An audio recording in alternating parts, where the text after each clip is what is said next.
옛날에 이런 얘기가 있어요. 뛰는 놈 위에 누가 있어요? 나는 놈이 있다. 근데 요즘에는 또 하나 붙었어요. 나는 놈 위에 뭐가 있다? 붙은 놈이 있다. 다른 놈 위에 붙은 놈이 있대요. 여러분 시기란지 아시죠? 자축인묘 진사오미 신유수래. 이게 동물들 순서잖아요. 제가 고등학교 때 교련 선생님이 요 시기란지 외우는 걸 이 손가락으로 가르쳐 주시더라고요. 이렇게 손가락 마디로. 그리고 나서 그 선생님이 얼마나 잘 가르쳐 주셨는지요. 그게 머리에 쏙쏙 들어왔어요. 지금껏 아니셔도 그래요. 이 시기란지의 유래에 대해서 뭐 이거는 성경 이야기 아니에요.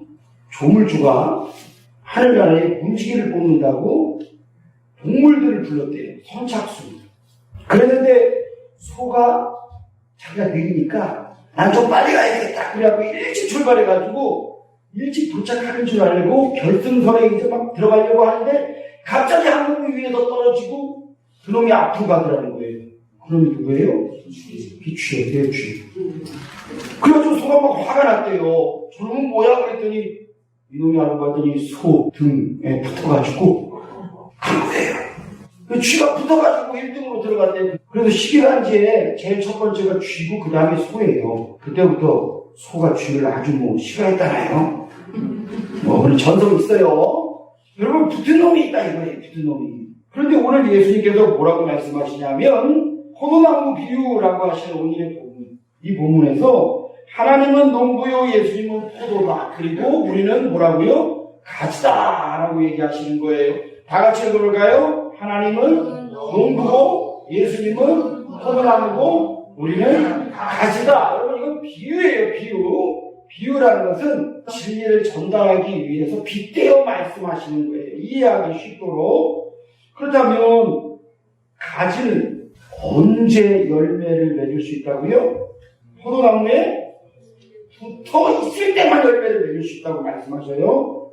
저를 따라합시다. 포도나무에 잘 붙어 있자. 예수님께 잘 붙어 있어야 우리의 삶에 열매가 맺힌다 말씀하셔요. 여러분 원래 포도나무는요 유대인의 상징이었어요. 그런데 예레미야 2장 21절 보니까 내가 너를 순전한 참 종자 곧 귀한 포도나무로 심었거늘 그런데 너를 악한 포도나무로 했다 얘기하시는 거예요.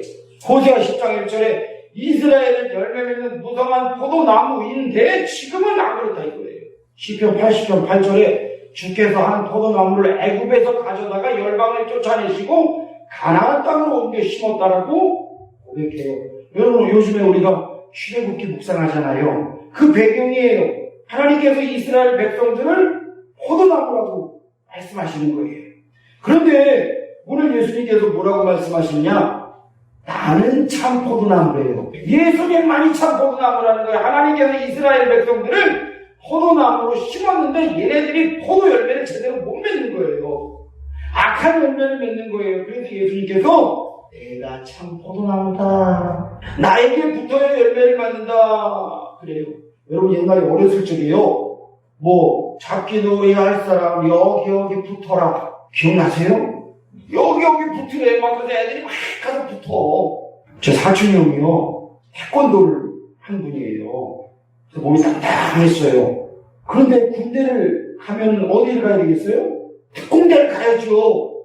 근데 그 해에 좀 많이 들어왔나 봐요. 그래서 집에 가고 싶은 놈들 선착순 했대요. 일본으로 달려갔대요. 그래서 일본으로 달려갔는데 진짜 그 집에 쓴 사람들은요. 집으로 보내줬는데 방위가 된 거예요. 방위. 옛날에는 집에서 출퇴근하는 방위 들었잖아요. 방위가 됐다고 자기가 줄을 잘 섰다고 그러는 거예요. 그 줄을 잘 서야 되는 거예요. 어디 줄에 서시겠어요? 여러분 예수님께 붙어있기를 축원합니다. 예수님께 붙어야 영생이에요. 예수님께 붙어있어야 축복이고 형통이에요. 이 세상 사람들이 그걸 잘 몰라. 좀 어려우면 그냥 무당 찾아가. 좀 어려우면 그냥 부정사도 붙여. 하나님이 가지 여기시는지만 골라서 해요. 왜 그래요? 바로 이 앞에만 보려고 해서 그런 거예요. 영혼을 보지 못하니까 그러는 거예요. 여러분 그런데 예수님을 따르는 사람들이 어떤 사람들이었어요? 세상에서 낮고 천한 자들, 손가락질 받는 자들이었어요. 대리와 장기. 이거 손가락질 받는 사람들이었어요. 그런데 이 사람들이 예수님께 나와서 예수님만이 나를 구원하는 구원자십니다. 예수님만이 주님이십니다. 믿고 고백하고 따랐더니 예수님께서 그들의 내면을 치유하시고 질병을 치유하시고 영혼을 치료해 주셔서 하나님의 자녀 삼아주시고 그들이 회개하고 주님을 따르는 제자들이 되었잖아요. 할렐루야. 주님을 따르는 제자들이 되었어요. 그런데 스스로 교만해져서 높아진 사람들은 자신이 대단한 포도나무인 줄 알고 예수님을 대적하면서 악한 열매를 맺고 살아가는 거예요. 그러한 가운데 예수님께서는 나는 참 포도나무다 말씀하시는 거예요. 우리 다 같이 외쳐봅시다. 참 포도나무 되시는 예수님께 붙어 있어야 풍성한 열매를 맺는다. 여러분 엉뚱한 데 붙어 있으면 안 돼요. 가짜 나무, 사악한 나무 너무 많아요. 인터넷에 여러분이 어떤 성경이 구절이 궁금해가지고 한번 쳐보세요. 그러면 다 1번 신천지, 2번 하나님의 교회 얘네들이 인터넷을 장악하고 있어. 그래서 초신자들이 인터넷 들어가고 뭐 성경 네이버에도 찾다가 보면은 다 걔네들한테 걸려. 거기에 따라가게 되는데 이게 이단들이요 머리를 아주 잘 썼어요. 인터넷을 장악하는 정보통신부를 만들어가지고 사람들을 이렇게 미혹하는 거예요. 우리가 예수님께 잘 붙어 있어야 돼요. 제가 아는 한 노 부부가 계세요. 한 60대 후반 70대 정도 되실 때 교회 등록을 하신 거예요. 신방을 갔어요. 예배를 잘 드렸어요. 두 번째도 갔어요. 세 번째 갔더니 이 가정에 큰 문제가 있다는 걸 알았어요. 처음에는 그냥 분위기 좋았어요. 교인들이랑 같이 축복하고 그랬어요. 근데 나중에 보니까 이 가정에 딸이 셋이 있는데 둘째가 집 나간 지 15년이 넘었대요. 거의 20년 가까이 됐대요. 근데 왜 나갔느냐? 알고 봤더니 20살에 취직을 했는데 큰 회사에 취직을 했어요. 너무 잘 됐다고 다들 좋아했는데 몇 년 지나서 회사를 그만뒀다는 거예요. 근데 알고 봤더니 회사 재정을 엄청나게 횡령한 거예요. 도망친 거예요. 회사에 찾아오고 난리가 났어요. 그거 물어준다고 부모님이 고생을 했어요. 그런데 어느 날부터 사채업자들이 집으로 들어왔어요. 쳐들어왔어요. 딸년 내놓으라고, 돈 내놓으라고 때려 부수는 거예요. 협박하는 거예요. 또 메꿔줬어요. 이번엔 또 다른 데서 오는 거예요. 거기도 메꿔줬어요. 이게 하루 이틀이 아니라 15년 이상 그 생활을 보낸 거예요. 얼마나 힘드실까. 근데 이분들이 예수님을 믿고 작은 믿음이 생긴 거예요. 그래서 큰딸과 셋째 딸은요, 그걸 인간 취급을 안 한다는 거예요. 절대 만나지 않겠다는 거예요. 그런데 그 둘째 딸은 집 나가가지고 그냥 못 들어오고 사는 거예요. 살아있다는 것만 안다는 거예요. 부모님은 그 딸을 위해서 기도한다는 거예요. 그 딸이 돌아오기를 위해서 기도한다는 거예요. 여러분, 악한 나무에 붙어 있으면 마귀의 유혹에 끌려가면 당장은 좋겠죠. 그 끝은 뭐예요? 멸망이에요. 그런데 거기에서도 주님 손 붙들면, 거기에서도 주님께 접붙임 당하면 살고 열매를 맺는 줄을 믿으시길 축복합니다. 그럼 내가 살아있다면, 주님께 접붙임 되기만 한다면, 주님께 붙어지기만 한다면 그때부터 생명이 공급되는 거예요. 어떻게 저런 인생이 있을까? 어떻게 저렇게 배울 수 있을까? 아니에요.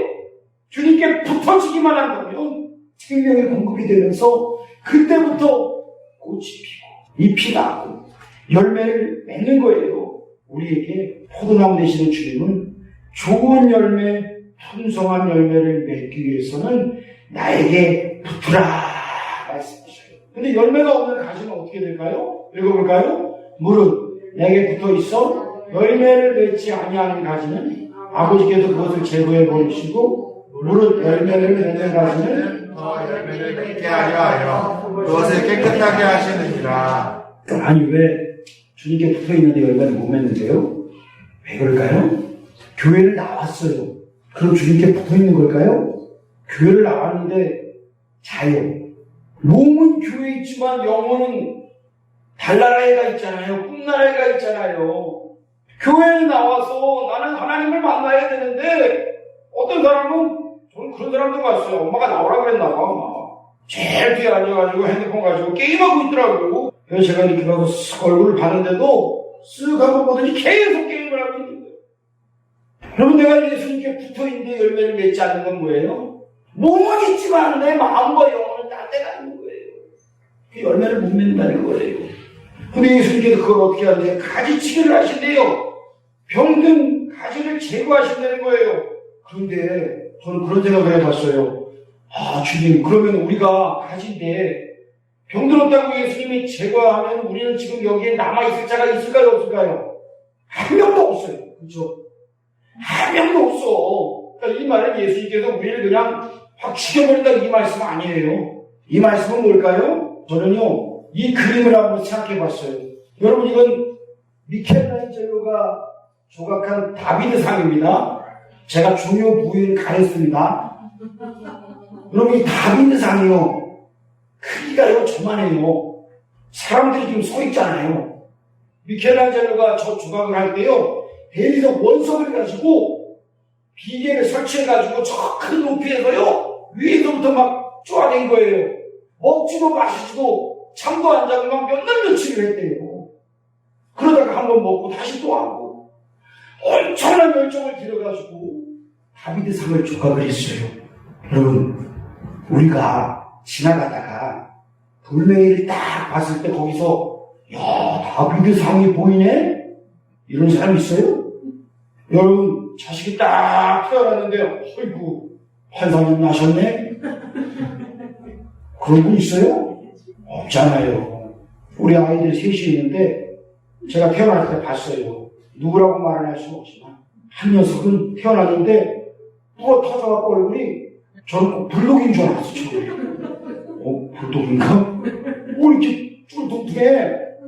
얘가 30년 후에 40년 후에 뭐가 될 거라고는 안 보이더라고요. 제 눈에는. 하나님께서는 우리를 어떻게 보셔요?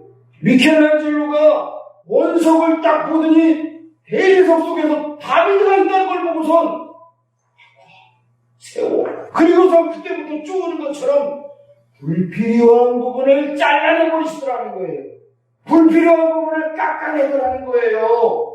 하나님 앞에 열매 맺지 못하게 만드는 악한 습성들, 더러운 죄의 모습들, 이것들을 다 깎아내더라는 거예요. 여러분, 이게 가지치기예요, 가지치기. 그때 여러분이 만약에 대리석이면 정으로 망치로 쪼으면 어떨 것 같아요? 아프죠? 아프죠? 당연히 아프죠? 안 아프겠어요? 하지 마세요. 그만하세요. 그런데 지금 미켈란젤로가 쪼을 때 뭐가 돼가고 있어요? 다비드상 걸작품이 돼가고 있잖아요. 여러분, 조금만 참으시길 바랍니다. 걸작품이 되어가고 있습니다. 주님께서 열매 맺지 아니하게 하는 그 모든 것들을요, 시련을 주세요. 아픔을 주세요. 고난을 겪게 하세요. 그래서 내가 하나님이 기뻐하시는 아름다운 모습으로 지어져 가는 거예요. 야곱의 11번째 아들 요셉이요, 아버지 밑에서 응석바지로 자랐잖아요. 아버지가 형님들한테는 그냥 허접되게 옷 입히고 11번째 아들 부인 넷 중에 제일 예쁜, 제일 자기가 사랑하는 나엘을 낳은 이 요셉만 명품 옷을 사 입힌 거예요. 지금 말로 따지면 다른 애들은 다 나이스, 아다다스 이런 거 그냥 짝퉁 입히고 요셉만 나이키, 아디다스 그냥 좋은 거, 가방, 옷, 신발 그거 입힌 거잖아요. 형들이 어떻게 했어요? 미워하잖아요.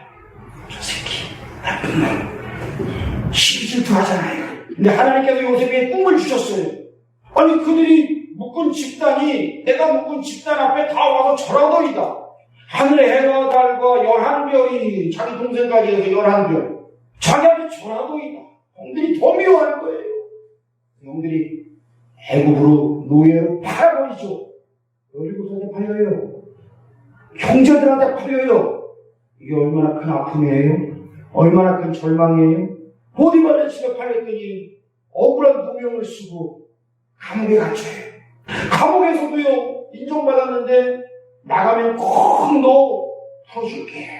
약속했던 술관원이 다 잊어버리고 세월이 또 지나요. 얼마나 억울하고 답답하고 괴로웠을까요? 죽고 싶은 마음이 한두 번 들었겠어요. 근데 이 요셉이요, 성경에 뭐라고 나오는지 아세요? 하나님이 요셉과 함께 하심으로 그가 형통하였더라. 할렐루야. 여러분, 되어진 모습은 뭐예요? 노예로 팔렸어요. 억울한 누명 써서 감옥 갔어요. 감옥에서도 또 억울해요. 이 세월이 13년이에요. 그런데 성경은 형통했다는 거예요. 형통이 뭐냐? 그냥 로또 복권 1등 그냥 떡 당첨되는 그 형통이 아니라 하나님이 함께 하시니까 어떤 상황에서도 승리하는 것이 형통이더라. 요셉은 그걸 보여줘요. 그런데 이 과정은요, 계속해서 깎이고 또 깎이는 그 과정이에요. 하나님께서 그를요, 시련과 고난을 통해서 하나님께서 기뻐하시는 아름다운 모습으로 완성되어가는 과정이신 거예요. 여러분, 우리가 예수 믿을 때 찾아오는 시련이 있어요. 아픔이 있어요. 그때에 아이고 예수 믿으면 뭐하냐, 교회 다니면 뭐하냐 그러면서 세상으로 빠지는 분들이 있어요. 내 맘대로 사는다 하는 사람이 있어요. 이상한 대로 또 빠지는 사람도 있어요. 그러나 오늘 본문 1절부터 10절까지 보면 가장 많이 나오는 단어가 나의 안에 거하라. 예, 오늘 성경 1절에서 10절까지 가장 많이 나오는 말씀이 이거예요. 나의 안에 거하라. 딴 데 가지 마 이거예요. 그러니까 붙어 있어야 된다 이 말씀이에요. 가지가 나무에서 떨어지면 밖에 버려져 말라 비틀어지고 결국에는 땔감으로밖에 쓸 게 없어요. 특히 이 포도나무는요, 열매가 없으면 진짜 볼품이 없잖아요. 그냥 너무 풀이잖아요. 우리가 풍성한 삶을 살고 열매 맺는 길은 오직 예수님께 붙어있는 것임을 믿으시기를 축복합니다. 그래서 여러분, 우리의 날마다의 찬양과 기도가요, 이렇게 됐으면 좋겠어요. 하나님의 분이 나의 기술이 되고, 예수님의 성품이 나의 인격이 되고, 성령님의 권능이 나의 능력이 되길 원하고 바라고 기도합니다. 할렐루야. 우리가 예수님께 붙어있을 때 오늘 주님께서요, 어떤 은혜를 주시는가? 첫 번째, 성령의 열매, 즉 성품의 열매를 맺는다 말씀하셔요. 여러분, 이 그림이요, 예수님께서 지금 문 밖에서요, 빛을 들고 똑똑 두드리시잖아요. 볼지어다 내가 문 밖에 서서 두드리노니 누구든지 내 음성을 듣고 문을 열면, 여기 보면요, 바깥에 문 손잡이가 없어요. 안에서만 올 수 있어. 이게 뭘 말씀하냐? 우리의 마음 문을 말하는 거예요, 이 그림은. 네가 나에게 마음 문을 열면 내가 너에게로 들어가 너와 함께 먹고 마신다고 말씀하셔요. 내 마음을 열어야 돼요. 예수님께 열어야 돼요. 마음과 생각을 닫고 붙어있잖아요. 열면 안 돼요. 안 붙어있는 거예요. 내 마음을 열어야 돼요. 영혼을 주님 앞에 드려야 돼요.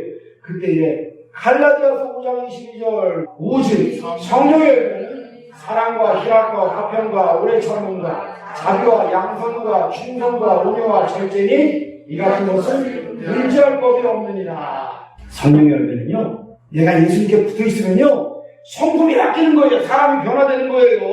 주님 내 안에, 내가 주님 안에 거할 때 성령님이 내 인생을 다스리시니까 내 안에 기쁨이 넘치고 행복이 넘치는 거예요.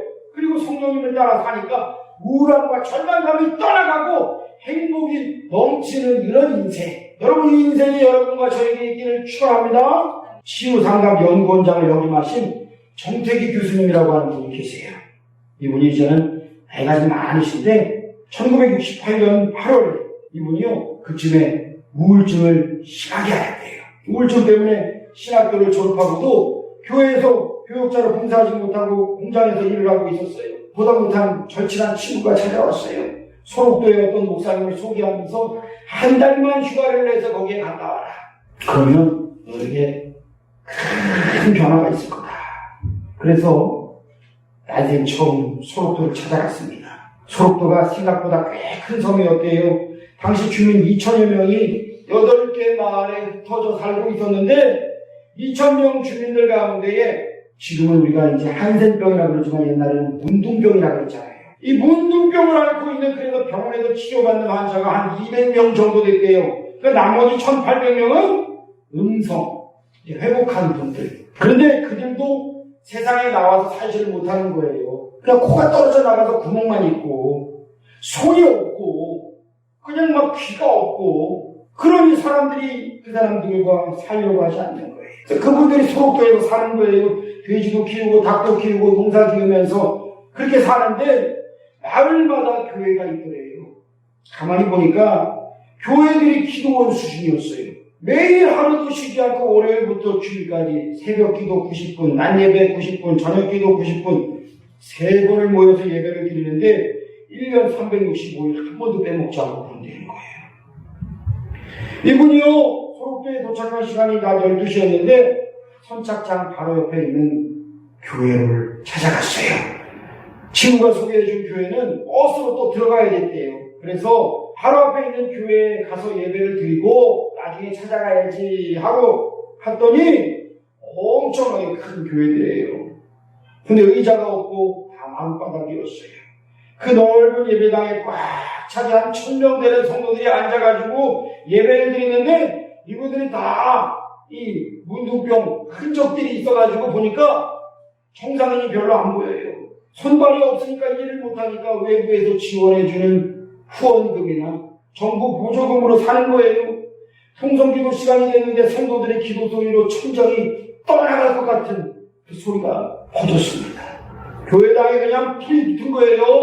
뜨거운 성도들과는 대조적으로 이 목사님은 그 당시에 이제 전도사였는데 전도사였던 못하고 있었던 거죠.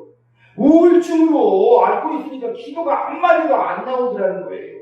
그러면서 다른 사람은 무슨 기도하나 이렇게 들었대요. 그런데 바로 뒤에 한 남자의 기도 소리가 들렸대요.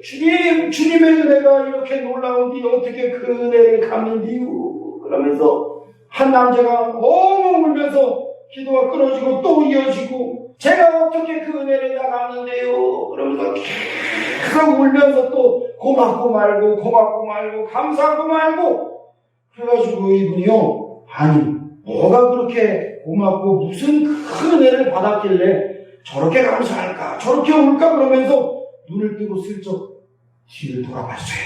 그랬더니 남자인 것 같은데 나이를 알 수 없고 머리카락과 눈썹이 없는 사람, 코도 없는 사람, 콧구멍 속에서 콧물이 흘러나오고 입도 돌아가 있는 사람, 얼굴이 마치 뜨거운 불 속에 들어가서 화상을 입고 녹아내린 사람 같은 그런 사람이 있더라는 거예요. 자세히 보니까 두 손목도 두 발목도 없었대요. 깜짝 놀랐어요. 아니 저런 몰골을 하고 무슨 하나님의 은혜가 그렇게 감사하다고 저렇게 울고 기도를 할까 그러는데 그 모습을 본 순간 자신의 모습이 떠올랐어요. 나는 지금 뭐하고 있는가? 나도 모르게 가슴속에서 뜨거운 것이 올라와서 뒤로 나동그라지면서 소리 지르고 발악을 하면서 통곡을 했어요. 그 소리가 너무 커가지고 자기도 모르게 자기 입을 틀어막는다는 게 그 남자의 바지가랑이를 잡아당겨서 입으로 깨물었던 것들이에요. 나중에 보니까. 그러면서 뒹굴면서 엉엉 울면서 기도인지 통곡인지를 하고선 몇 분 정도 흘렀나 눈을 떠보니 그 남자가 뭉툭한 손목으로 툭툭 치면서 그러더래요. 일어나시오. 예배 끝나시오. 몇 분 정도 울고 기도한 줄 알았더니 벌써 90분이 지나간 거예요. 성도들이 다 갔어요. 그 남자 바지가랑이를 잡고 안 놔주니까 둘만 남은 거예요. 그래가지고 그를 놓자 발목이 없는 그는 이제 가야 되는데 교회당을 이제 키워가지고 나갔더니 바깥에서 미역가가 왔어요. 집에 데려다 주려고. 그래서 실례지만 뭐가 그렇게 고맙냐고 얘기 좀 해달라고 그랬더니 그분이 뭉툭한 손을 하늘기고 고맙고 말고 감사하고 말고 뭐가 그렇게 감사해서 당신 얼굴이 그렇게 화내요? 물어봤어요. 내가 고향이 충청도인데 내가 문둥병을 알았더니 내 고향이 나를 버렸어. 내 친척이 나를 버렸어. 내 가족도 나를 버렸어. 그런데 이 소록도까지 나를 따라와서 나에게 기쁨과 감사를 준 분이 있어. 그래서요 그분이 부인인 줄 알았대요. 가끔 보면 부부가 같이 살다가 하나가 이 문둥병에 걸리면 소록도까지 따라오는 그런 사람들이 있었대요. 아, 부인이 따라오셨군요. 할머니가 그러니까 따라오신 거 맞죠? 그랬더니 아니야, 예수님이야. 그랬다는 거예요. 의문이 났어요. 코도 없고 손목 발목 다 없는 저 사람이 도대체 예수님이 여기 따라오셨다고. 그래서 부탁을 했어요. 할아버지, 저를 일주일만 할아버지 집에 재워주세요. 나 할아버지 아니야, 48이야. 그때까지 할아버지인 줄 알았더니 머리도 다 빠지고 눈썹도 없고 그랬는데 48이고 박권찰이라고. 그래도 친구가 소개해준 목사님 만난다는 것은 뒤로 하고 그 박권찰님 댁에서 일주일간 신세를 지면서 밥도 얻어먹고 그러면서 그분의 이야기를 일주일 동안 들은 거예요. 그분이 이 교수님을 붙들고 울면서 기도해주면 이분도 울면서 통곡하면서 울고 그리고 일주일 후에 올라갔어요. 집으로 갔어요. 집으로 갔는데 대문을 열고 들어섰는데 부인이 보고 하는 얘기가 여보 당신 얼굴이 어떻게 이렇게 환해졌어? 결혼 6년 만에 처음 보는 얼굴이야. 무슨 일이 있었던 거야? 라고 부인이 깜짝 놀랐던 거예요. 여보 소록도에 가서 예수님을 만났어 라고 이야기를 했어요. 그때 이후로요 이분이요 우울증을 알아본 적이 없다 이거예요. 지금 이제 거의 한 80이 넘으셨을 거예요. 예수님을 만나 여러분 행복하여서 날아갈 듯이 기뻐한 적이 있습니까? 저는 고등학교 2학년 때 예수님을 인격적으로 만났어요. 예수님을 영접했어요. 얼마나 기쁘고 행복했는지 저 수련회 갔다 왔더니 같은 반 애들이 무슨 일이 있었냐고 어디 갔다 왔냐고 막 제가 20대 중반에 성령 세례를 받았어요. 방언을 받았어요. 너무 기뻐서 한 달 동안요 한국말이 잘 안 나왔어요. 계속 말하다 보면 방언이 나와가지고 너무 성령으로 충만했어요. 여러분 이 경험이 우리에게 꼭 있어야 됩니다.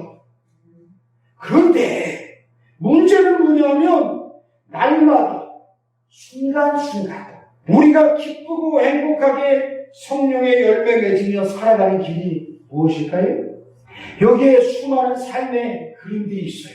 여러분 이 사람들의 모습은 다 달라요.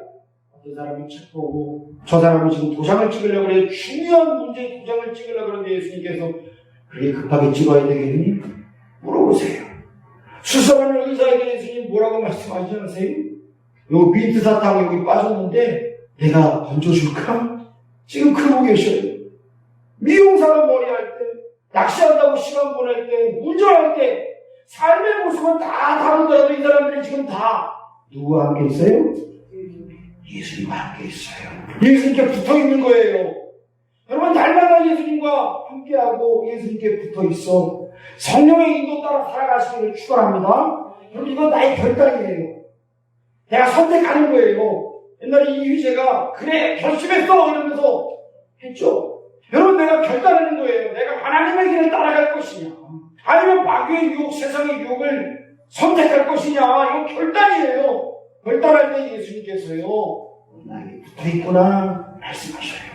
그러면서 예수님의 가장 좋은 은혜를 우리에게 흘려 보내주시는 거예요. 이러할 때 여러분 우리가 성품의 열매가 맺혀집니다. 여러분 우리에게요 주님이 주시는 사역의 열매가 있어요. 전도의 열매가 맺혀져요. 헌신의 열매가 맺혀지고요. 선한 열매가 맺혀지고 예배의 열매가 맺혀지고 기도와 응답의 열매가 있는 거예요. 여러분 우리가요 주님께 붙어있기만 하면 나가 되는 거예요. 그런데 주님께 붙어있지 않으니까 자꾸 내 속에 있는 쓴뿌리 예수님이 양분을 쫙 빨아당기셔갖고 우리에게 주시는데 나의 쓴뿌리 나의 아픔과 고통과 상처와 절망 거기서부터 자꾸 양분을 얻네. 어떤 사람은 그래 나의 살아갈 힘은 분노다 그래. 물론 뭐 사업하시는 분들이 그럴 수도 있겠지만 계속 그 쓴뿌리로 살아가면 어떻게 해요? 얼마나 속이 괴로워요. 여러분 예수님께 붙어있어서 승리하시기를 축복합니다. 시편 1편 1절 말씀 읽어봅시다. 그는 시냇가의 신강과 철을 따라 열매를 가지며 그 잎사귀가 마르지 아니한 것 같으니 그가 하는 모든 일이나 형통하리로다. 나를 볼 때는요 물품이 없어요.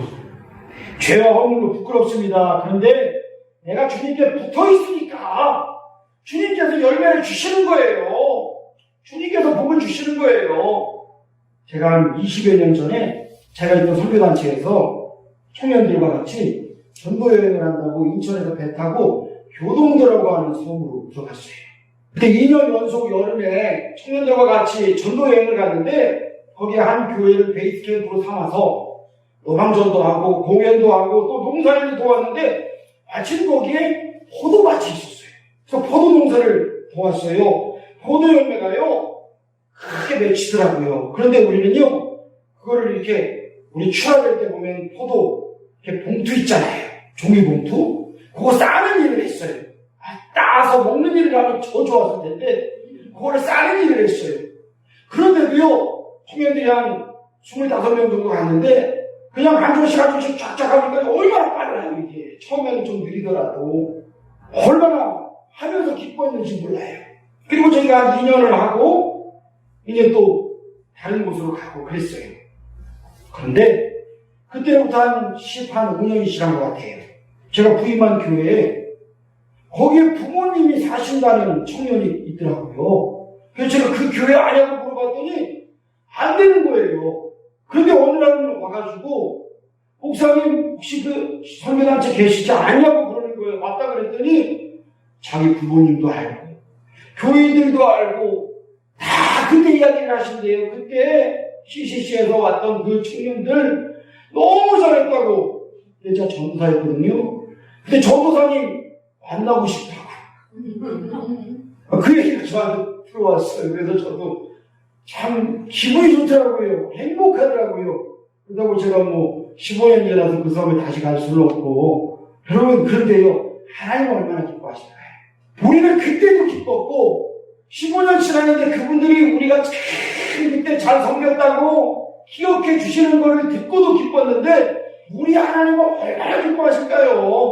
여러분, 우리가 주님께 붙어있으면 열매를 맺는 것이고요, 하나님께서 그걸 보시고 기뻐하시는 줄로 믿으시기를 축복합니다.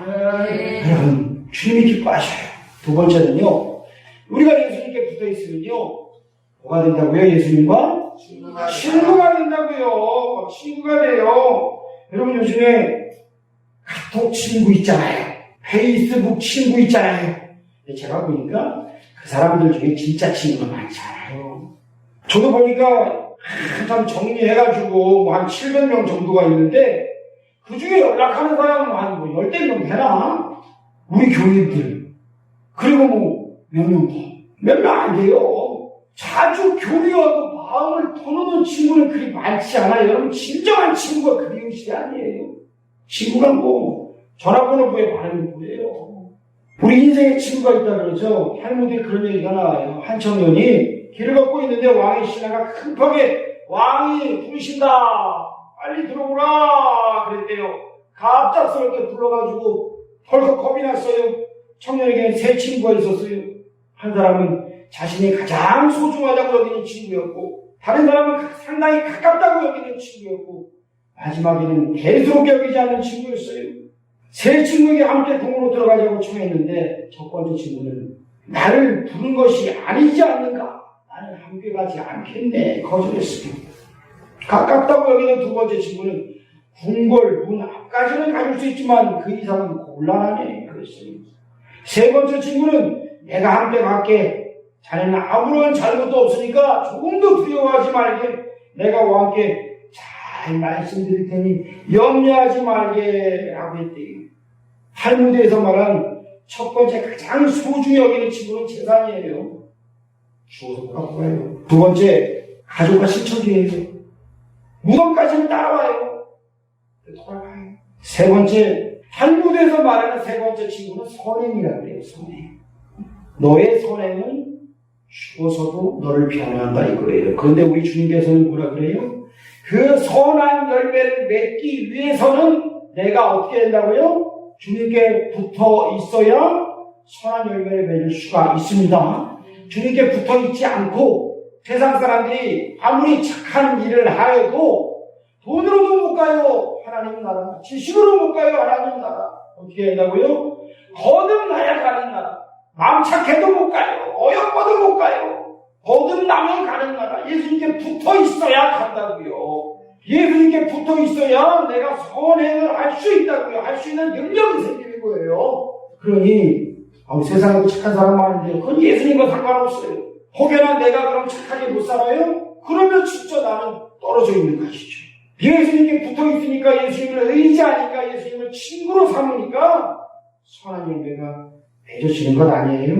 옛날에 윤복희가 불렀다가 임재범이 불러서 유명한 여러분이라고 하는 노래 여러분 기억하시죠?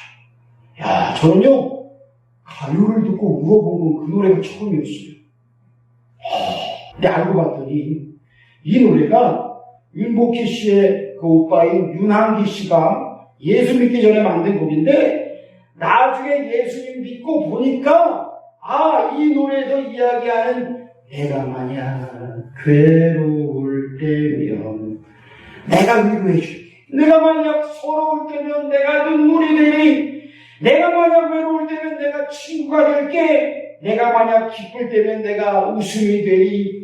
여기서 말하는 내가 누구냐 자기가 그때는 모르고 썼는데 예수님 믿고 나서 보니까 자기가 쓴 이 가사가 예수님이었다는 거예요.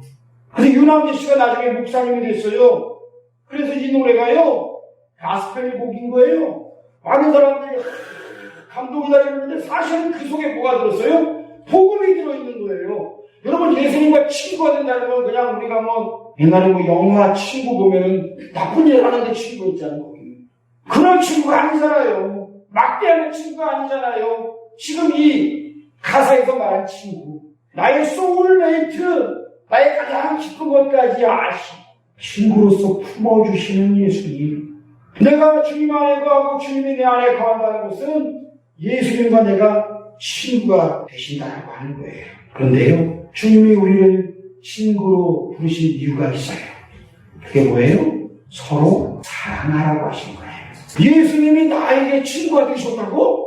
아니 그 높고 높은 하늘 보좌 버리시고 낮고천한 나를 찾아오셔서 나를 위해 죽으신 것도 감사한데 나의 친구가 되어주신다고, 나의 소울메이트가 되어주신다고, 나의 가장 연약하고 부끄러운 것까지 다 받아주시고 품어주시고 녹여주신다고? 그 이유가 뭐예요? 너도 그렇게 하라 이거예요. 너도 불쌍히 여겨라. 너도 친구가 되어줘라. 너도 사랑해라. 너도 품어줘라. 이거예요. 예수님께서 우리에게 주신 사랑하라는 말씀이에요. 사랑하라. 사랑하라. 사랑하라. 계속 말씀하셔요. 우리가 가지고 예수님의 친구라면 그럼 어떻게 사랑해야 될까요? 뿌리에서 싹이 납니다. 줄기가 나옵니다. 줄기에서 첫 번째 가지가 나옵니다. 두 번째, 세 번째 가지가 계속 나오죠. 시간이 흐를수록 나무가 키가 커지고요. 먼저 나온 가지는 어디에 있어요? 먼저 나온 가지가 위에 있어요? 밑에 있어요? 밑에 있잖아요. 그렇죠? 나중 나온 가지가 위로 올라가죠. 계속 뻗어가요. 그 나무의 가장 윗자리는 누구예요? 가장 강한 가지가 아니고 오래된 가지가 아니고 가장 약한 가지. 새로 나온 가지잖아요. 그래야 균형이 잡히는 거죠. 그 가지의 사랑은 뭐예요? 나보다 약하고 나보다 나중된 가지를 내가 밑에서 받쳐주는 거예요. 받쳐주는 거예요. 여러분 그러니까 예수님 오래 믿는 분들은 새 가족들을 더 사랑하시기를 축복합니다. 새 가족으로 오신 분들은 이제 성장하시면서 또 나보다 뒤에 오시는 분들을 더 품어주시고 더 섬겨주시는 거예요. 그게 예수님이 주신 사랑하라 라고 말씀하시는 거예요. 어릴 때 친구들과 친밀하게 지내지 못한 사람, 그냥 트러블메이커는요, 예수님과도 친밀하게 지내기가 힘들어요. 그런데 이제부터는요, 우리가 예수님을 친구로 삼아서 예수님과 나의 모든 연약함을, 아픔과 괴로움을 다 예수님과 공유해야 돼요. 그때 예수님이 나를 품어주시고 용서하시고 새롭게 하시는 거예요. 그러면 내가 또 다른 사람들을 품어주시는 거예요. 여러분의 과거의 쓴뿌리와 아픔과 절망에서 양분을 먹지 마세요. 오늘에 살아가는 힘을 먹지 마세요. 절대. 예수님을 묵상하고 예수님에게서 양분을 얻는 거예요. 그래서 여러분 날마다 내 말이 너희 안에 거하면, 이 무슨 말이에요? 하나님의 말씀을 오늘도 내가 묵상합니다.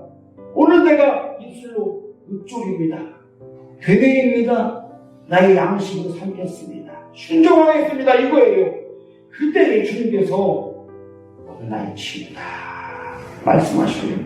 내가 울 때 함께 울어주고, 내가 웃을 때 함께 웃어주고, 내가 춤출 때 함께 춤춰주는 분, 그분이 예수님이고 그분이 바로 저와 여러분 되시고 우리의 전도 대상자들, 우리의 주변에 반드시 구원해야 될 그분들이 바로 하나님이 주시는 나의 친구, 구원해야 될 영혼 반드시 구원하기를 주님으로 축복합니다.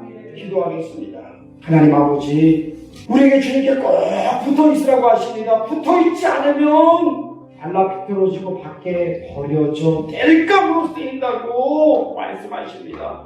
주여, 하나님이 우리를 작품으로 만드시기 위해 우리를 깎으시고 조각하실 때 앞으로 괴로워 하나님 원망하지 않게 하여 주시며 나에게 모난 부분이 있구나, 나에게 열매 맺지 못하게 하는 악한 것들이 있구나, 속인 것들을 제하여 버리게 하여 주시옵소서. 하나님을 향하여 아름답게 완성되어 가는 주님께 꼭 붙은 열매 맺는 가지들 되게 하여 주시옵소서. 성품의 열매, 전도의 열매, 삶의 열매들이 주렁주렁 맺혀 내가 맺는 것이 아니라 나는 주님께 붙어 있었더니 주님께서 맺게 하시는 것들을 경험하게 하여 주시옵소서. 예수님의 이름으로 기도합니다. 아멘.